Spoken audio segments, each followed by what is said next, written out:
fait, la commission Industrie et Services a souhaité se pencher sur une question, vous poser une question sur la compétitivité internationale.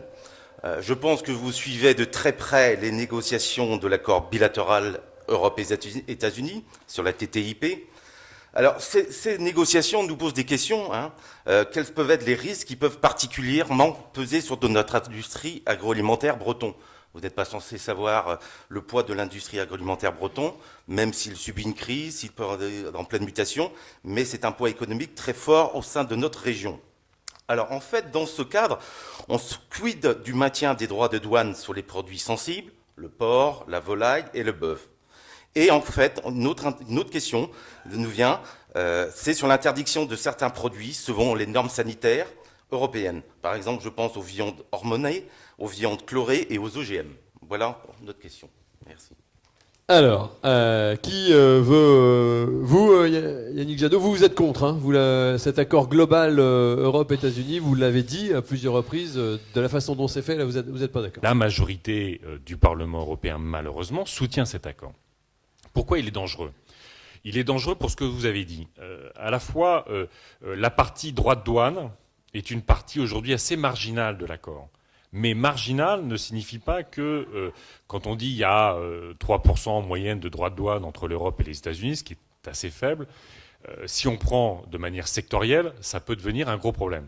Et clairement, l'objectif de l'administration Obama, et il l'a dit dans ses documents, c'est l'élimination totale des droits de douane, y compris quotas tarifaires.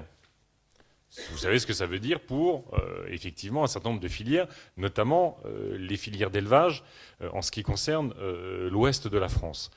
C'est déjà quelque chose qui a été négocié avec le Canada. On n'arrive pas, 6 mois après la conclusion de la négociation, les parlementaires européens, comme vous, comme les autorités françaises, je crois, n'arrivent toujours pas à savoir ce qu'il y a dans le contenu de la négociation, même celle qui a abouti avec le Canada. C'est un déni de démocratie absolu.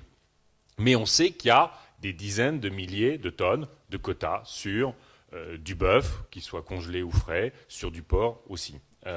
Donc on a ce risque à la fois des droits de douane, vous l'avez dit, y compris pour l'agriculture. Une ferme en moyenne aux États-Unis, c'est 180 hectares, en Europe, c'est 13 hectares. Avec des modes de production qui n'ont effectivement rien à voir, puisque en Europe, on s'intéresse au bien-être animal, on s'intéresse au mode de production, qu'est-ce qu'on met dans le processus. Aux États-Unis, on se fout du mode de production. La question, c'est de savoir à la fin si c'est jugé risqué ou pas, d'où la volaille javellisée. C'est-à-dire qu'à la fin, c'est censé résoudre le problème sanitaire aux États-Unis. Donc on a à la fois cet enjeu de droit de douane, on a à la fois l'enjeu, si vous voulez, de ce qu'on appelle la reconnaissance mutuelle des normes, ce qui voudrait dire qu'en fait, c'est ça un peu que recherche cet accord, l'idée que si c'est considéré comme bon aux États-Unis, c'est bon en Europe, et inversement.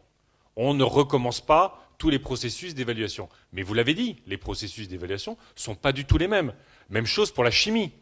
En Europe, on a REACH, qui oblige l'industrie chimique à évaluer pour la question de la santé et de l'environnement les molécules chimiques qui sont mises sur le marché. Aux États-Unis, ça n'existe pas. Vous voyez bien que le différentiel de compétitivité qu'il peut y avoir, si on reconnaissait que ce qui sort de la chimie américaine peut entrer sur le marché européen sans devoir respecter la réglementation européenne. Et puis je dirais le dernier danger, qui me paraît de fait le plus important. Et je suis curieux de savoir comment vous le percevez, ce danger-là. C'est la question du renforcement du droit des investisseurs. La mise en place d'un tribunal arbitral investisseur-État, c'est comme ça que ça s'appelle, qui en fait crée un tribunal privé supranational dans lequel les investisseurs peuvent attaquer les États à partir du moment où ils considèrent qu'il y a remise en cause, y compris des perspectives de profit. C'est typiquement, si l'accord était appliqué aujourd'hui, s'il était en vigueur, la société Pioneer pourrait attaquer la France parce que à l'Assemblée nationale, on a décidé d'interdire le nouveau maïs OGM Pioneer. Une société américaine ou une filiale américaine d'une société européenne pourrait attaquer la France si, pour l'interdiction du bisphénol A, ou sur le moratoire sur le gaz de schiste, ou sur toute une série de réglementation. Et c'est ça, à mon avis, le grand danger de cet accord, c'est que on pourrait avoir dans un tribunal privé supranational la remise en cause de la capacité des citoyens, des collectivités, des États, de l'Union européenne, et même chose du côté américain, à mettre en place, à décider de choix de société, de choix de protection, qui seraient incompatibles avec le business plan d'un certain nombre d'entreprises. Et ça, pour moi, ça pose un gros problème dans cette négociation. Ce qui n'en pose pas à tout le Parlement, puisque vous disiez, Ah le bah non, Parlement, il est quand même... les conservateurs du PPE, les libéraux démocrates du groupe ADLE, qui est le groupe centriste, on va dire, du Parlement européen, les sociodémocrates... Pardon ? Avec 2 branches. Oui, c'est pour ça que j'ai dit le groupe libéral et démocrate. Les sociodémocrates soutiennent ce projet-là. Alors moi, j'entends aujourd'hui beaucoup de critiques sur l'accord de libre-échange transatlantique, mais encore la semaine dernière au Parlement européen, ils ont voté un accord de libre-échange avec le Vietnam qui entraîne le même type de disposition que je viens de préciser. Le Parlement soutient un accord d'investissement avec la Chine qui permettrait aussi de renforcer énormément le droit des investisseurs chinois sur le territoire européen. Je considère là qu'il y a un véritable enjeu de souveraineté qui est mal perçu par nos responsables politiques. Supprimer les droits de douane, c'est une chose, mais passer un accord de libre-échange avec un ensemble qui n'a pas du tout les mêmes doctrines monétaires, la façon dont le dollar est géré aujourd'hui par rapport à l'euro, fait qu'en termes de compétitivité dans les échanges internationaux, les dévaluations compétitives peuvent avoir des effets infiniment plus corrosifs que les droits de douane. Donc je pense que signer un accord de libre-échange avec les États-Unis d'Amérique, qui manifestement n'ont pas les mêmes appréciations dans la conduite de la politique monétaire que la Banque Centrale Européenne. Ni les mêmes normes sociales et environnementales. Ni les mêmes normes sociales. Enfin, on se plaint de ce que des travailleurs venant de Pologne, d'Europe centrale, puissent venir chez nous aujourd'hui, sur la ligne à grande vitesse, entre Le Mans et Rennes. On y parle modérément français. Il faut être réaliste. Et dans nombre de marchés publics dont l'État est maître d'ouvrage, et quelquefois des hôpitaux ou des collectivités territoriales, au motif que c'est moins cher, eh bien, on fait appel à ces travailleurs. Alors, on est très indigné quand on voit des travailleurs dans le bâtiment ou les travaux publics, quelquefois dans l'agroalimentaire, mais lorsqu'une usine fabrique des voitures en Roumanie à des prix défiant toute concurrence, on s'indigne moins. Or, c'est exactement le même problème. Donc je crois que nous, Français, avons une obligation, c'est de baisser d'une manière très substantielle le niveau des cotisations sociales. Au fond, oserais-je dire que c'est la seule dévaluation que nous puissions opérer. Et comment financer ces allègements de charges sociales ? Bien sûr, par une réduction des dépenses publiques, mais entre l'annonce de la réduction des dépenses publiques et l'effectivité de la réduction des dépenses publiques, j'ai entendu d'autres présidents de la République annoncer la réduction de la dépense publique. Résultat des courses, 0. Donc, s'il n'y a pas de réforme structurelle pour baisser la dépense publique, on n'y arrivera pas. Eh bien, pour l'immédiat, je pense que la seule issue, c'est d'augmenter à due proportion l'impôt de consommation. Et au fond, en procédant ainsi, nous procédons à la seule dévaluation qui est encore possible. Ok.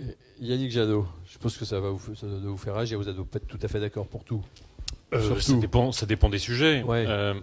Sur la question de l'harmonisation sociale, bien sûr, il faut de la convergence sociale, il faut mettre en place un salaire minimum dans l'ensemble des pays, construire la convergence des salaires, et un chantier qui est peut-être plus atteignable à moyen terme, est la question des conditions de travail, du temps de travail.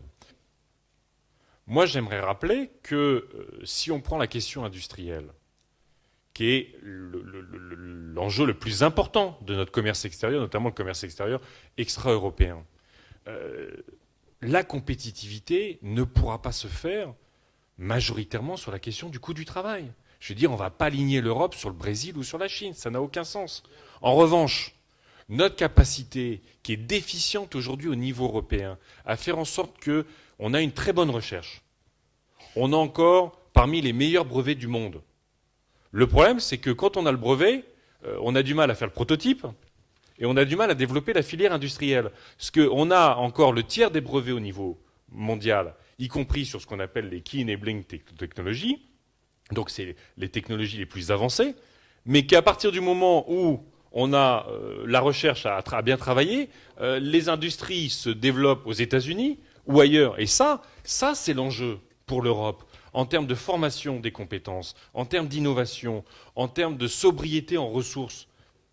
C'est vrai qu'on développe beaucoup la recherche en France, parce qu'il y a notamment le crédit impôt recherche, revenir, ouais. mais quand on passe au stade opérationnel de la production, ça va dans un autre pays, là où les facteurs de production sont moins élevés que chez nous. On a quand même vraiment un problème de coût du travail auquel il va falloir apporter une réponse. Parce que, globalement, on dit que l'euro est fort par rapport au dollar, c'est vrai, mais je veux faire observer que l'Union européenne, et spécialement la zone euro, sont en état de suréquilibre de commerce extérieur. En revanche, la France est très déficitaire. Donc là, ce n'est pas l'Europe qui va nous aider à régler ce problème. C'est nous, Français, qui avons une obligation de rétablir la compétitivité. Et s'agissant du temps de travail, je pense qu'il va falloir qu'on revienne sur les 35 heures, notamment pour réduire la dépense publique. On va revenir sur cette compétitivité. Soutien aux entreprises, soutien aux PME, soutien aux entreprises de taille intermédiaire. Les questions, la première, c'est les programmes européens finalement de soutien aux filières, intéressent d'abord les grandes entreprises qui ont les moyens de participer, qui ont les moyens de produire des dossiers. Qu'est-ce qui est envisageable pour les PME, pour les entreprises de taille plus moyenne qui se sentent un petit peu exclues de ces programmes européens? En quelques mots, parce qu'on va essayer d'accélérer. Comment vous voyez les choses, Yannick Jadot? Si vous regardez sur le papier, les outils européens sont très intéressants aujourd'hui. Que ce soit l'ensemble des fonds structurels, des fonds de régionaux, franchement, ça vise plutôt aujourd'hui, et c'est de plus en plus, ça vise les PME. Ça vise la recherche, ça vise l'ancrage sur les territoires, ça vise l'innovation, ça vise la reconversion et la formation. Donc sur le papier, c'est très intéressant. Mais il faut voir que notamment les pays les plus anti-européens passent leur temps à dire « nous voulons telle mesure de contrôle de chaque euro européen ». On met de telles contraintes sur l'Europe qu'on ne met pas dans les pays d'ailleurs des États membres, parce que l'euro européen doit être plus contrôlé, 10 fois plus contrôlé que chaque euro national. Un combat qu'on a gagné récemment au Parlement européen, c'est par exemple aussi sur l'anti-dumping. De faire en sorte que les PME aient un accès beaucoup plus facile, beaucoup moins administratif à les processus anti-dumping européens. Et c'est important, on l'a vu, moi je me suis beaucoup battu sur le dumping chinois sur les panneaux photovoltaïques. Les Chinois vendent à la moitié de leur coût de revient les panneaux photovoltaïques dans le monde. Et c'était intéressant parce que je me suis beaucoup battu là-dessus. Et l'ensemble du Parlement européen, l'ensemble, tout groupe confondu, a lancé un avertissement très lourd à la Commission européenne pour enquêter sur ça et démontrer qu'effectivement il y avait dumping chinois. Mais malheureusement, la plupart des PME, le réseau Sol-Ouest, dans l'ensemble des industries du photovoltaïque en Europe, ont le temps de s'écrouler. Oui. Et qu'on arrive à un système où finalement, à la fin, malheureusement, ce sont les États membres qui ont décidé, mais comme nous ne sommes pas unis par rapport à la Chine, comme nous ne sommes pas unis par rapport à la Russie, Mme Merkel a considéré que c'était plus intéressant pour elle de vendre des machines-outils à la Chine, y compris pour produire les panneaux photovoltaïques, que de protéger une industrie européenne performante, innovante, d'avenir, que les Chinois ont mis la pression sur les Grecs, l'ensemble de la façade orientale de l'Europe, en disant si vous votez en faveur de mesures anti-dumping, vous aurez moins d'investissements et tout ça. Et comme, à chaque fois, nous sommes divisés face à la Chine, nous ne pesons pas et nous lâchons à la Chine de plus en plus de pans de notre industrie, y compris l'industrie du monde qui vient. Les panneaux photovoltaïques, lorsque l'affaire s'est déclenchée, que la Commission, pour une fois, proposait une taxe de 50% pratiquement sur les importations de panneaux, le Premier ministre chinois est venu voir Mme Merkel et lui a dit « Mais Madame, ceci est contraire à l'emploi en Chine est contraire aux intérêts des consommateurs européens. Autrement dit, la vision chinoise, c'est l'emploi en Chine et la consommation en Europe. Sur les aides aux entreprises, alors, le côté bureaucratique, tatillon, c'est vrai pour les entreprises, c'est vrai également pour les investisseurs publics, lorsqu'il s'agit de contributions, qu'il s'agisse du Fonds social européen, dont peuvent bénéficier des collectivités territoriales ou d'équipements publics. Mais pour les aides aux entreprises, je me demande si l'avenir, c'est pas plutôt d'alléger les impôts qui pèsent sur la production, quitte à réduire les aides aux entreprises. L'avenir, c'est d'alléger toutes les contraintes qui pèsent sur ceux qui produisent, qu'on leur foute un peu la paix, qu'on leur redonne des marges de liberté, et d'alléger surtout toutes les formes d'impôts et de cotisations sociales qui pèsent inutilement sur la production. On va en venir à... on va...